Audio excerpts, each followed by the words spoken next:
नमस्कार, आपका हमारे न्यूज चैनल UK24 न्यूज में स्वागत है। केदारनाथ में पीएम आधा घंटा मंदिर में रहे, 15 मिनट की पूजा, विश्व कल्याण की कामना की। प्रधानमंत्री नरेंद्र मोदी आज केदारनाथ पहुंचे। पीएम के केदारनाथ पहुंचने के बाद पूरे देश की नजरें यहां लगी रही। प्रधानमंत्री ने केदारनाथ मंदिर में पूजा अर्चना की तो आदि गुरु शंकराचार्य की प्रतिमा का अनावरण भी किया।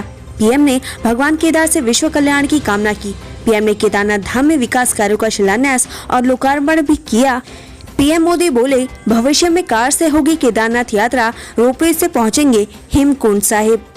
प्रधानमंत्री नरेंद्र मोदी ने केदारनाथ से अपने भाषण में कहा कि आने वाले दिनों में श्रद्धालु कार से केदारनाथ आएंगे, इस पर काम चल रहा है। पीएम ने कहा कि हेमकुंड साहिब की यात्रा रोपवे के सहारे आसान बनाई जाएगी। उत्तराखंड में ये दोनों यात्राएं सबसे दुर्गम है। केदारनाथ जाने के लिए करीब 17 किलोमीटर पैदल चढ़ाई करनी पड़ती है, तो हेमकुंड साहिब के लिए 15 से 19 किलोमीटर पैदल यात्रा करनी पड़ती है।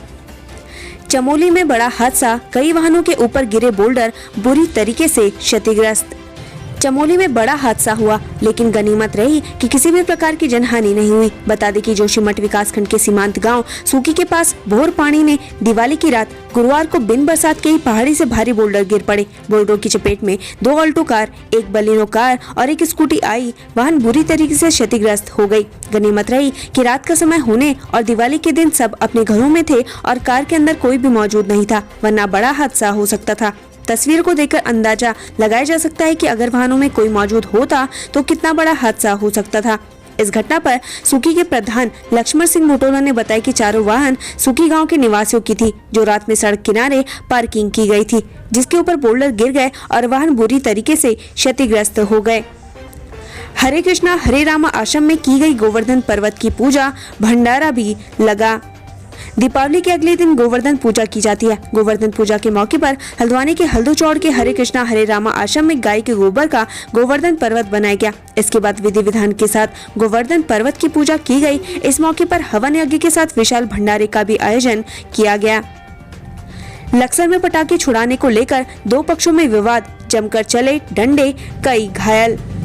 लक्सर क्षेत्र के एक गांव में बीती रात 2 पक्षों में पटाखे छुड़ाने को लेकर विवाद हो गया। इस बीच कुछ लोगों ने बीच बचाव किया तो मामला शांत हुआ, लेकिन सुबह होते ही दोनों पक्ष फिर से भिड़ गए। मामला इतना बढ़ गया कि दोनों पक्षों की ओर से जमकर लाठी डंडे चले, जिसमें 10 से ज्यादा लोग घायल हो गए। पंतनगर में सड़क हादसे में एक युवक की मौत, 2 घायल। पंतनगर थाना क्षेत्र के नगला क्षेत्र में बीते देर रात एक स्कूटी की दूसरी स्कूटी से जोरदार टक्कर हो गई। हादसे में तीनों स्कूटी सवार घायल हो गए, जिन्हें आनंद फानन में सुशीला तिवारी हॉस्पिटल में भर्ती कराया गया, जहां इलाज के दौरान हरेंद्र लटवाल ने दम तोड़ दिया। वहीं 2 अन्य घायलों में से एक की हालत नाजुक बनी हुई है। वहीं मृतक के भाई की तहरीर पर पुलिस ने मुकदमा दर्ज कर इस मामले की जाँच शुरू कर दी है। श्रीनगर में 2 दिवसीय कांडा मेले का आगाज, सैकड़ों की संख्या में पहुंचे भक्त।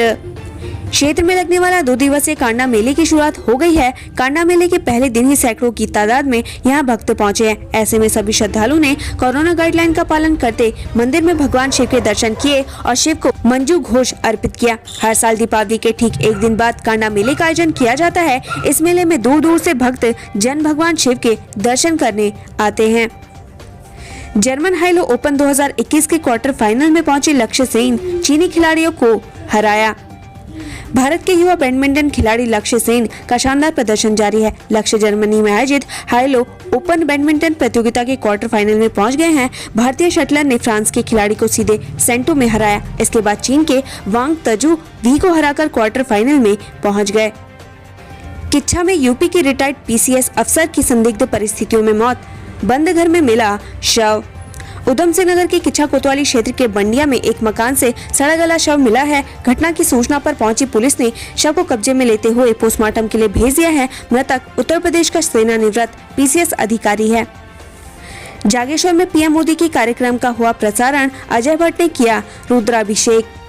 विश्व प्रसिद्ध जागेश्वर मंदिर में प्रधानमंत्री नरेंद्र मोदी द्वारा केदारनाथ में आदि गुरु शंकराचार्य की प्रतिमा अनावरण कार्यक्रम का ऑनलाइन प्रसारण किया गया। इस दौरान केंद्रीय राज्य मंत्री अजय भट्ट ने ज्योतिर्लिंग महामृत्युंजय मंदिर में रुद्राभिषेक पूजन किया। PM मोदी के केदारनाथ दौरे पर एक्ट्रेस उर्वशी रौतेला क्यों हो रही ट्रोल। प्रधानमंत्री नरेंद्र मोदी के आज केदारनाथ धाम पहुंचते अभिनेत्री उर्वशी रौतेला ट्रोल हो गई हैं। दरअसल उर्वशी रौतेला की ट्रोलिंग होने का कारण खुद उनकी एक पोस्ट है। अपनी पोस्ट में उर्वशी रौतेला आदि गुरु शंकराचार्य और केदारनाथ धाम की बात कर रही थी, लेकिन फोटो उन्होंने बद्रीनाथ धाम की पोस्ट की है।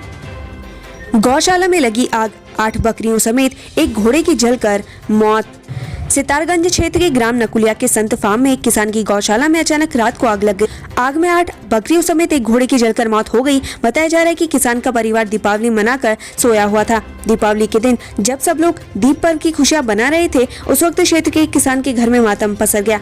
ग्राम संत फार्म निवासी बलकार सिंह की गौशाला में रात अज्ञात कारणों से आग लग गई। जब परिवार रात को सो रहा था तो पड़ोसी ने देखा कि गौशाला में आग लगी हुई है। बताया जा रहा है कि जिस गौशाला में आग लगी थी उसमें बलकार सिंह की पत्नी भी सोती थी, लेकिन दीपावली होने के कारण बलकार सिंह की पत्नी उस रात बलकार सिंह के भाई के घर में सोई हुई थी। ऐसे में एक बड़ी अनहोनी से परिवार बच गया। मौके पर पड़ोसी व ग्रामीण एकत्रित हो गए। गौशाला में आग लगी देख पड़ोसियों ने चीखना चिल्लाना शुरू कर दिया। ऐसे में ग्रामीण एकत्रित हो ग्रामीणों की सहायता से आग पर काबू भी पा लिया गया था, लेकिन तब तक गौशाला जलकर राख हो गई थी। बलविंदर का परिवार बकरी पालन से ही अपना गुजर बसर करता था। बलविंदर मानसिक रूप से विक्षिप्त है। बलविंदर की पत्नी मेहनत मजदूरी कर अपने परिवार का भरण पोषण करती है। किसान परिवार की स्थिति बेहद ही दयनीय है। शीतकाल के लिए बंद हुए गंगोत्री धाम के कपाट, अब श्रद्धालु यहाँ कर सकेंगे मां गंगा के दर्शन। विश्व प्रसिद्ध गंगोत्री धाम के कपाट अन्नकूट के पर्व पर शुक्रवार दोपहर 11:45 पर बंद किए गए, जिसके बाद गंगा की डोली मां गंगा के जयकारों के साथ मुखवा के लिए रवाना हुई। कपाट बंद होने से अब देश विदेश के श्रद्धालु मां गंगा के दर्शन उनके शीतकालीन प्रवास मुखी मठ मुखवा में कर सकेंगे। वहीं यमुनोत्री धाम के कपाट भैया दूज के अवसर पर 6 नवंबर को दोपहर 12:15 पर बंद होंगे। यमुना की डोली लेने के लिए खरसाली गांव से शनि महाराज की डोली 6 नवंबर की सुबह यमुनोत्री पहुंचेगी। आपको बता दें कि केदारनाथ धाम के कपाट 6 नवंबर को बंद होंगे। यमुनोत्री धाम के कपाट भैया दूज के अवसर पर ठीक 12:30 बजे विधिवत पूजा अर्चना के साथ देश विदेश के आम श्रद्धालु के दर्शनार्थ को बंद किए जाएंगे, जबकि बद्रीनाथ धाम के कपाट 20 नवंबर को बंद होंगे। शुक्रवार को गंगोत्री धाम के कपाट बंद होने की तैयारी सुबह 9 बजे शुरू हुई। सर्वप्रथम उदय बेला पर मां गंगा के मुकुट को उतारा गया। हल्द्वानी, दिवाली के दिन जलकर स्वाहा हुई दुकान, 2.5 लाख का हुआ नुकसान। हल्द्वानी में बीते दिन दिवाली की रात एक दुकानदार की दुकान जलकर राख हो गई। उसे लगभग 2.5 लाख का नुकसान हो गया। दिवाली के दिन घर में नुकसान से सन्नाटा पसर गया। मिली जानकारी के अनुसार रामबाग हल्द्वानी निवासी कपिल अग्रवाल की महावीरगंज मंगल पड़ाव में किराना स्टोर था। गुरुवार को दिवाली के दिन उन्होंने दुकान खोली और देर शाम वह दुकान बंद अपने घर दिवाली मनाने के लिए चले गए। रात 12:25 बजे दुकान में पटाखे की चिंगारी से आग लग और आग ने विकराल रूप धारण कर लिया, जिससे दुकान में रखा माल जलकर राख हो गया। इससे दुकानदार और उसके परिवार में सन्नाटा पसर गया। सूचना पर दमकल विभाग की टीम मौके पर पहुंची और तकरीबन 1 घंटा मशक्कत के बाद आग पर काबू पाया। पीएम ने किया अयोध्या, काशी और मथुरा का जिक्र, बोले सदियों बाद वापस मिल रहा गौरव। प्रधानमंत्री नरेंद्र मोदी ने केदारनाथ से करोड़ों देशवासियों को संबोधित किया। पीएम मोदी देशवासियों को प्रेम का संदेश देते हुए श्रद्धा का पाठ पढ़ा गए। अपने संबोधन में उन्होंने कहा कि उत्तराखंड वीरों की धरती है, यहाँ के गाँव में पराक्रम की गाथा लिखी है। वहीं उन्होंने 80 के दशक में गरुड़ चट्टी में की गई साधना को भी याद किया। पीएम ने इस दौरान अयोध्या और काशी में हो रहे धार्मिक कार्यों का उदाहरण भी दिया। उत्तराखंड से संबंधित ऐसी ही खबरें पाने के लिए हमारे चैनल को लाइक व सब्सक्राइब जरूर करें। धन्यवाद।